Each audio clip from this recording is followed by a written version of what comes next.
Alright, okay. Good evening, everyone.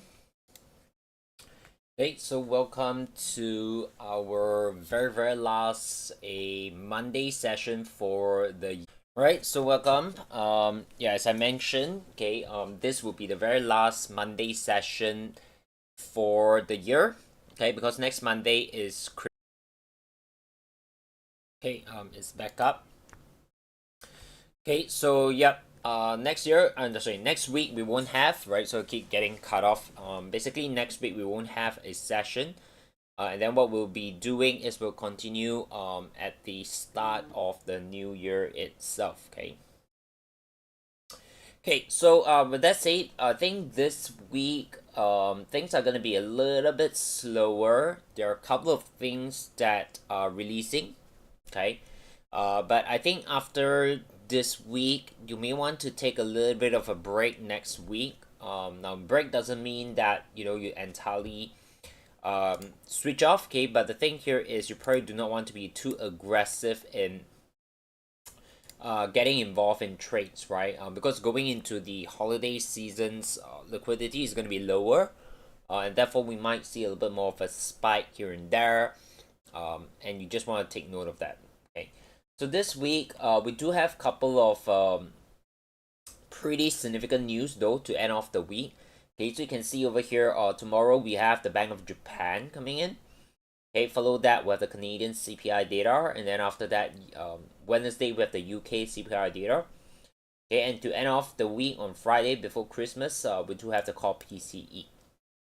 Okay, now last week's event was very quickly summarized, right? Was pretty interesting because the Fed actually start to already talk about potentially cutting rates. I mean, based on the dot plot, traders are already expecting the rate cut as soon as potentially in March next year, right? And that's where we kind of saw the dollar actually weaken quite a bit. Okay, now I don't think that's gonna be like surprising to most of you guys. We've been talking about how right now you want to start to focus in terms of like when the Fed is cutting, right? And we're talking about next year already. Okay, whether is it March, is it June? Some traders are putting in the expectation that we might even see the first cut in January. Personally, I don't think that's gonna happen. Overall, I think the economy is still pretty resilient. There's still some time that the Fed can drag a little bit and see if they're gonna talk about really cutting it in March next year, right? But anyway, I think from a fundamental point of view, there's still more downside for the dollar, right? Because when the Fed really start pivoting into cutting rates, that's where the fundamental value of the dollar would start to drop.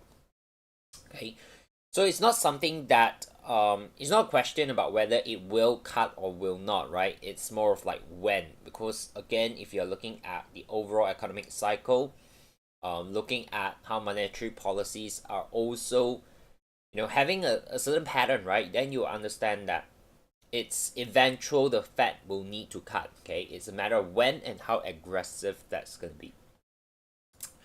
Right. So with that, okay, if you take a look at the dollar index over here, I think we may have potentially hit a completed 5 wave area from last week itself, with the Fed talking about or giving some dovish sentiment, sending the dollar down. It became quite nice towards this 127 extension around 102 area, and kind of have a little reaction of that, right? Now, it's still a little bit too early to determine whether wave 5 is completed. But if wave 5 were to be completed, then this would be something that we can see the market actually pull back a little bit deeper, going back into potential around 104 region. Okay, so this is the take for dollar itself. Okay, if let's say wave 5 is completed, we can see a deeper pullback, then short-term dollar may see a little bit of strength.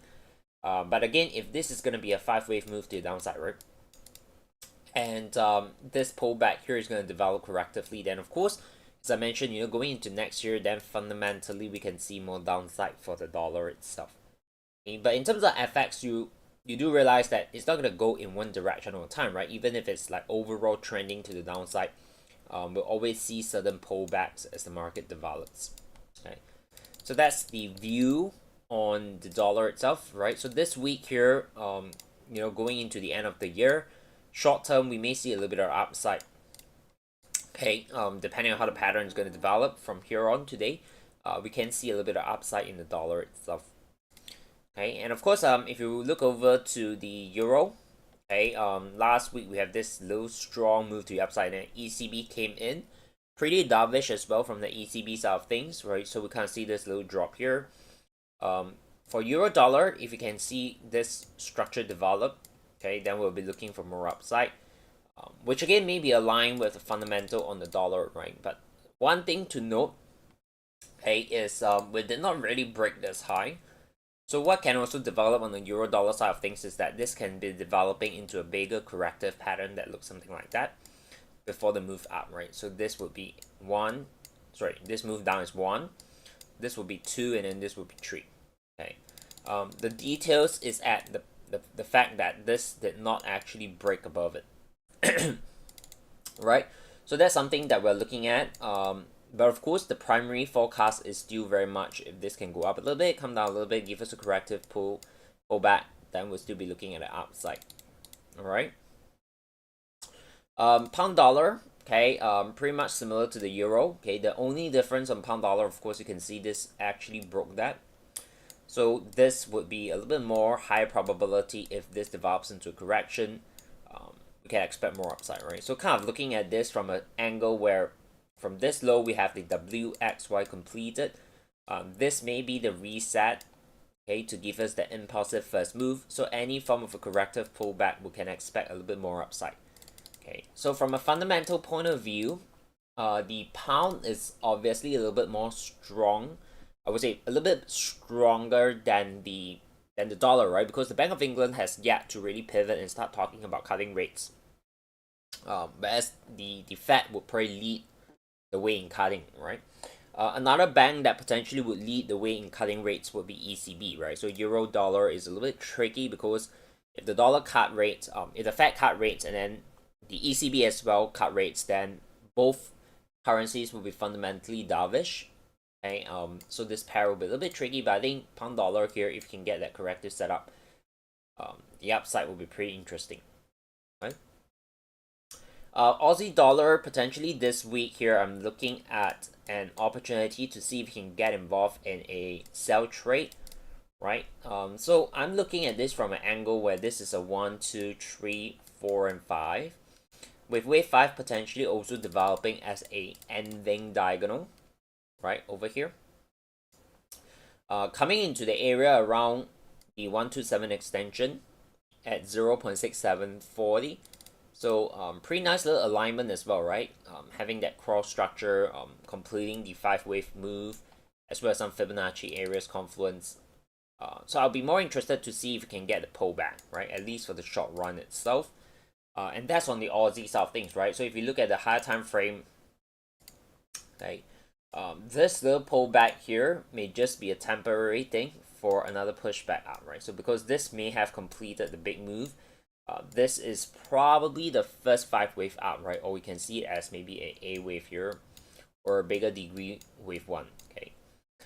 So we're looking at this here short term, okay, for the pullback, for the potential sell, and then after that, we may look at a buy eventually. Okay. So Aussie dollar, I think this week we may get something, right? Especially if you take a look into lower time frames over here, okay, on the H1, if you can get a crawl, that will be a setup to look for the sell. Okay, dollar Canadian, okay, we kind of get a drop pretty impulsively with the Fed, being dovish. Right now, we're testing that 618 from this entire leg. Okay, so the 618 Fibonacci actually came from this low to this high, right? So we're kind of testing the area. We have a little bit of a support area here as well. So I'm neutral at the moment, and I just want to see how price is going to react off this zone. Okay, and of course from a count perspective, right? This internal here may have also completed a 5-wave move to give us a bigger ABC. And then if you look at it, on a slightly lower time frame perspective, okay, we're definitely lacking that momentum after this massive run, right? So you can see end of last week, going into today, we're kind of maybe forming a little bit of a double bottom formation. If you pull out your RSI, okay, you're gonna see that massive divergence as well. So overall, I think we do not want to be too aggressive in selling after this massive drop. We're kind of expecting a little bit of pullback. Whether are we gonna see a V-shaped rebound? Okay, if we do, then of course we can expect a deeper pullback, maybe towards where wave 4 is.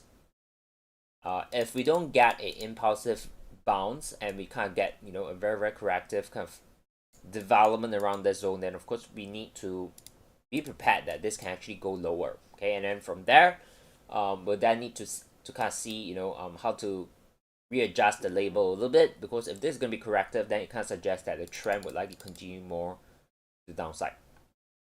Okay, so that's on the dollar Canadian side of things. A little bit on the neutral point of view and see how the markets develop from here on. Dollar yen. Okay, I think dollar yen from an overall perspective, nothing has shifted and nothing has really changed. We're still eventually looking at a big downside.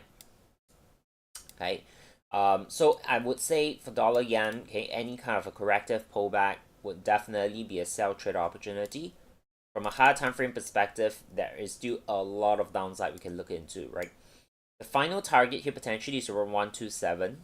Okay, and I think going into next year, at least from my perspective, from the first half of next year, there's a very good possibility the dollar yen would likely continue to weaken.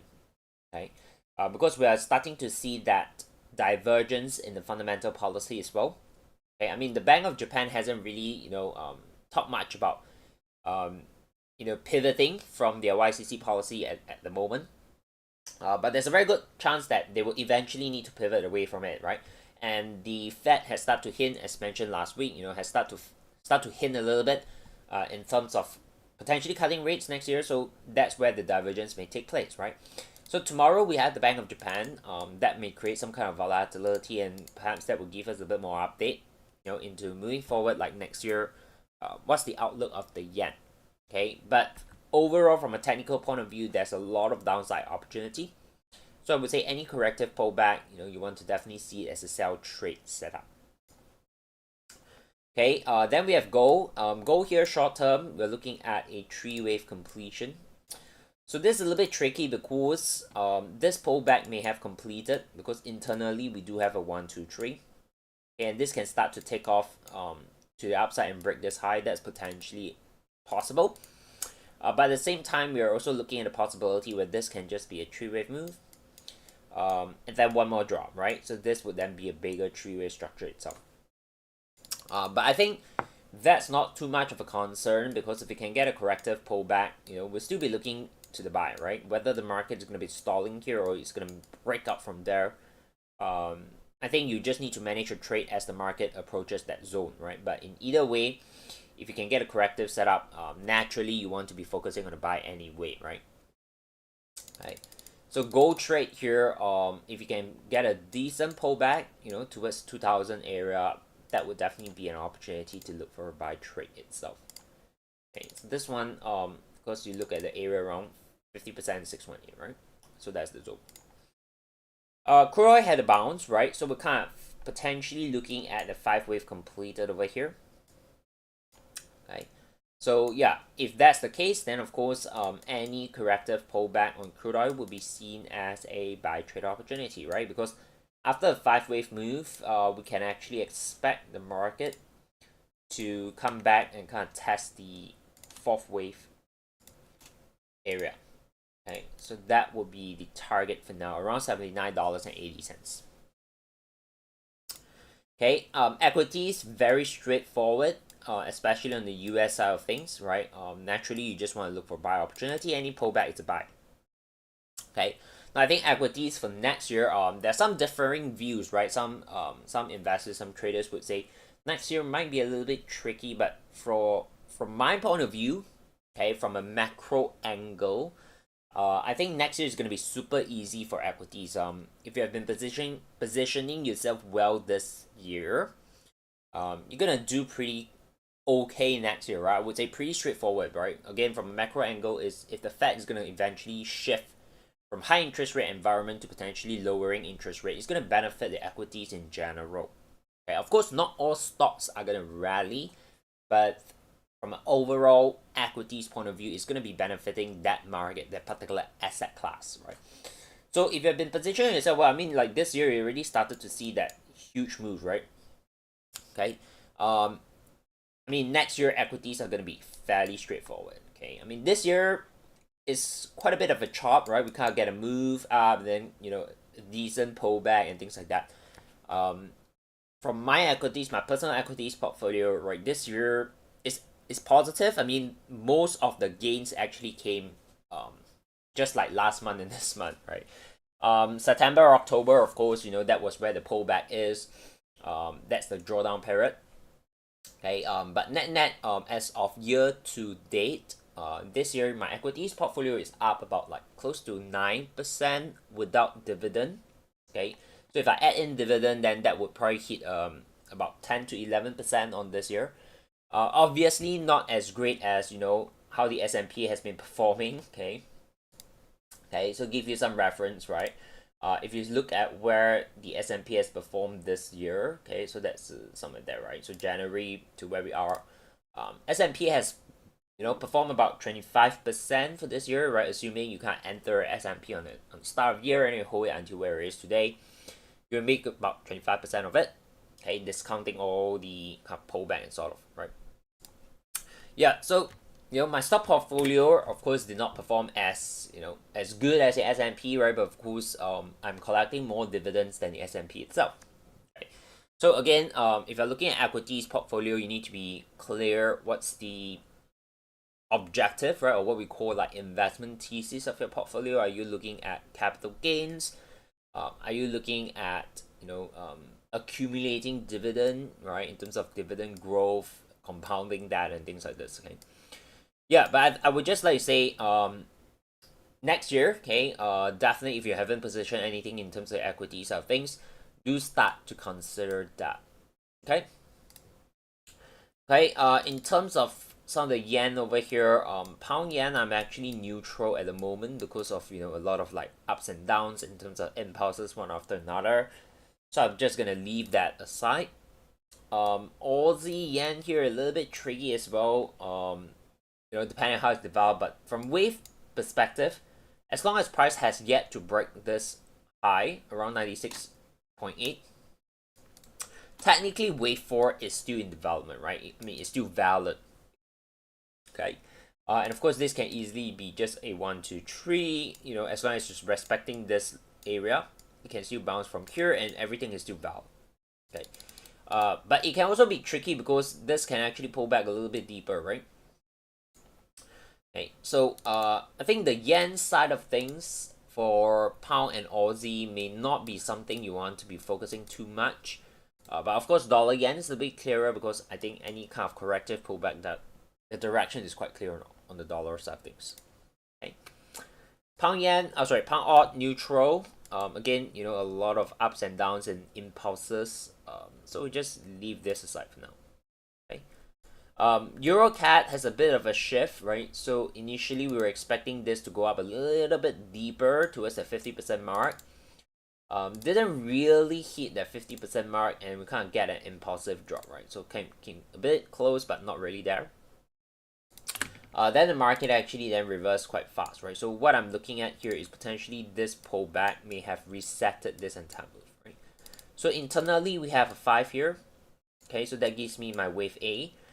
This pullback, okay, would be the B wave, and with this impulsive move, and if you can get any form of corrective structure from here on, then this may start to develop the wave C structure. Okay, so that will give you A, B, C, right? Yeah, so that's my take on it, right? But of course, right now I want to see, can the market do a corrective structure first, right? If we don't have that, then obviously we just need to be patient. Okay, so that's on EURCAD. Okay, Bitcoin reactive odd at 618, so I think short term here we may see a little bit of a pullback. Okay, it may not necessarily need to come back towards this zone, but we're looking at just a simple 3-wave structure that looks something like that. Okay, so if I'm gonna put in a channel, Okay, this would be the projection, right? So short-term downside, but I think again, if you're not aware, Bitcoin is having another halving this coming April next year, and historically post-halving prices of it would go back up, right? So temporary short-term, we're looking at a pullback, but I think eventually going closer towards like April, you want to shift your bias back to being bullish, right? So short-term, you can look for the sell, but after that, you know, when we're entering some key areas or support zone, you want to start pivot back into, can I look into buy opportunity for BTC, right? Okay, so that's something to know. Okay, so generally those are the views that I have in terms of some of these instruments over here. Let's take a look at Euro Pound. Okay, so Euro Pound here. Let me clear off the internals and see how it goes for now.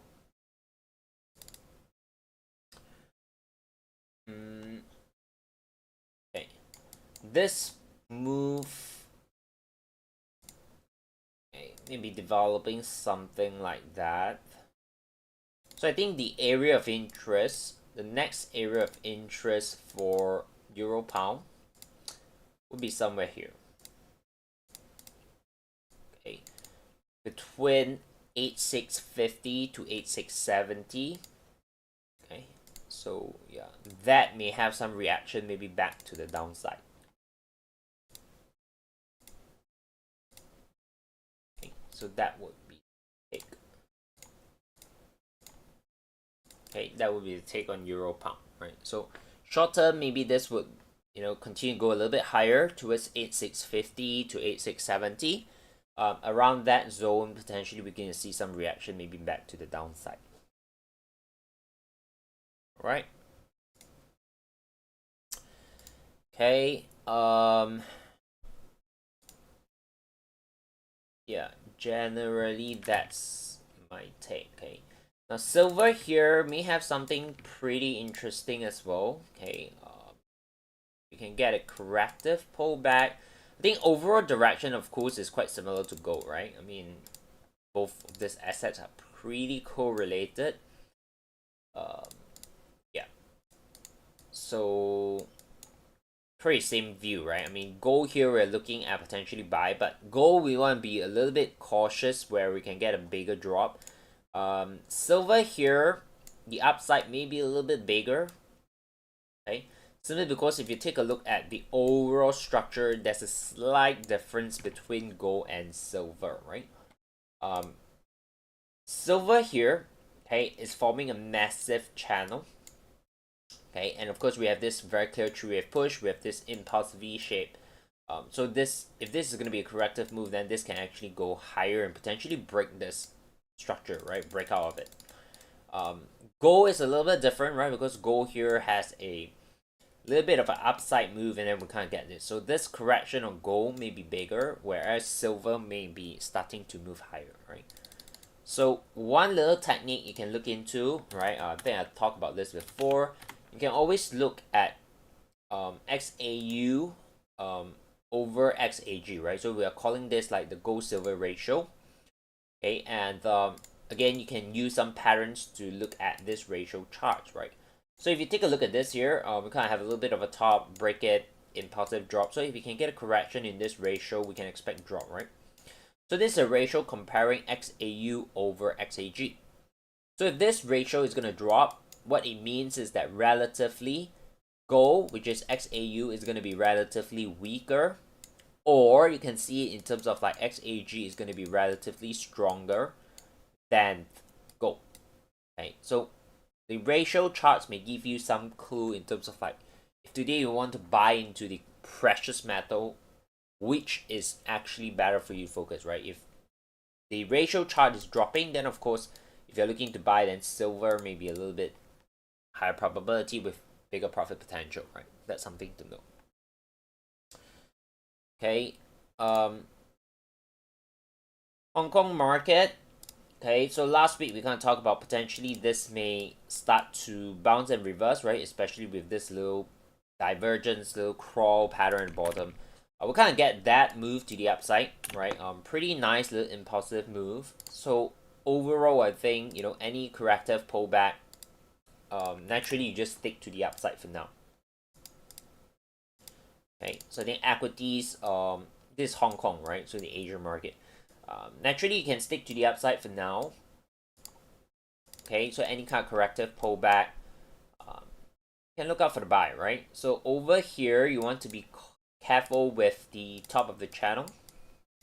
Okay, it's the market approach here. You just be cautious again, right? Because you can see, if you kind of get another push down, then this can continue to make a bigger move to the downside, right? Yeah, but I think right now, you know, any corrective pullback, you just buy it first, right? As you approach here, you just manage the trade along the way. Okay.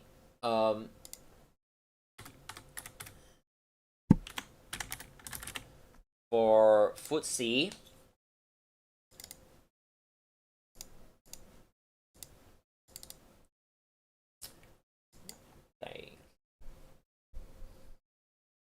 okay, Footsie, I don't like how this is developing, right? A lot of overlap, pretty corrective in nature, so I'm looking at this potentially coming down again.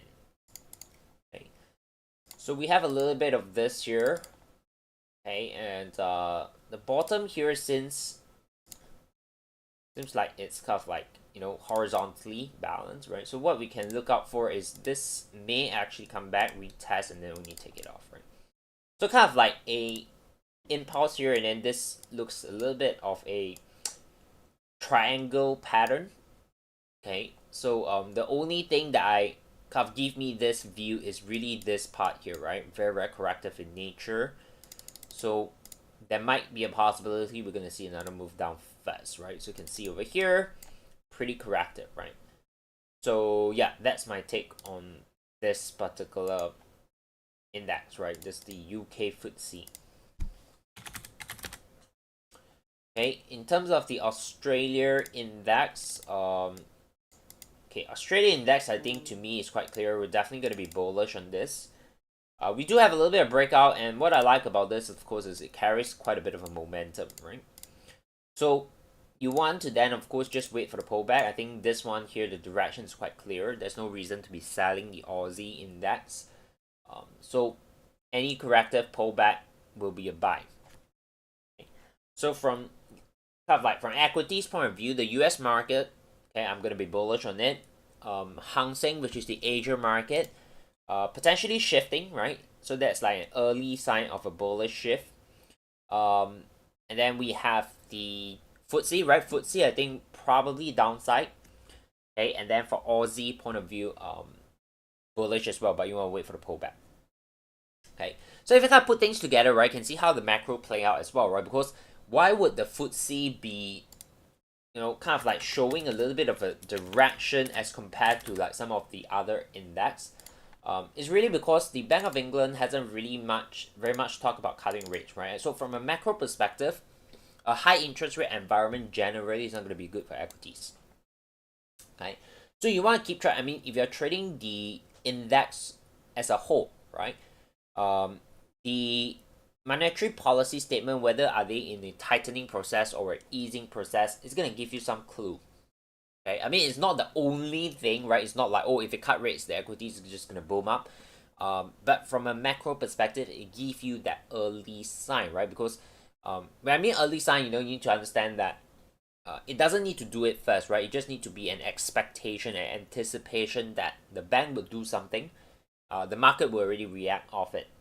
Okay, so like right now, the conversation from the Fed is about when are they cutting, right? So the conversation has started, and therefore, you know, you can see equities are really starting to take reaction. The UK side, I think Bank of England really haven't talked much about it, right? I mean, the inflation in the UK is still relatively high. Okay, so that's where you can actually, I would say, add a element of factor via the macro angle to understand the big picture direction that you want to focus on the equities. Okay, so that's what I meant. Cool. Yeah, so those are the things.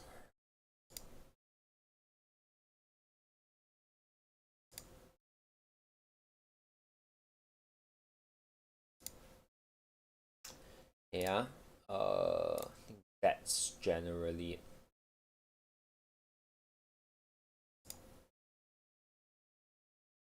Yeah. Okay. So as we're going towards the end of the year, obviously, in terms of like execution of trades, we're gonna be a little bit more conservative. But I always say, you know, you don't want to be um, entirely off from the market, right? Which means you still want to stay aware of the development, right? The reason is because if you kind of like switch off for 2 weeks, right?